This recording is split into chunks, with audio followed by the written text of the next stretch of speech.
সে যেমন মায়ায় জড়ানো ছিল, ঠিক তেমনই ছিল আমার আজীবনের লালন করা এক শখের মানুষ।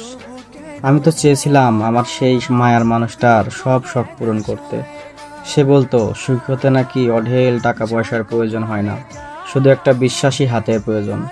আমি সেই বিশ্বাসী হাতটা বাড়িয়ে দিয়েছিলাম, তাকে আগলে রাখতে চেয়েছিলাম পৃথিবীর সবটুকু মায়া দিয়ে। তাকে পূর্ণতা দিতে গিয়ে, তার জীবনটাকে আলোকিত করতে গিয়ে আমি নিজের জীবনের সব আলো হাসতে হাসতে বিসর্জন দিয়েছি, নিজের অস্তিত্বকে ডুবিয়েছি অন্ধকারে। আজ সে সুখী, তার সব শখ হয়তো পূরণ হচ্ছে, তবে অন্য কারো বুকে, অন্য কারো আশ্রয়ে।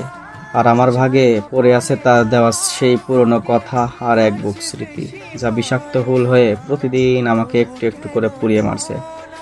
শখের মানুষটা আজ অন্য কারোর, আর মায়ের মানুষটা আজ বড়ই নিষ্ঠুর।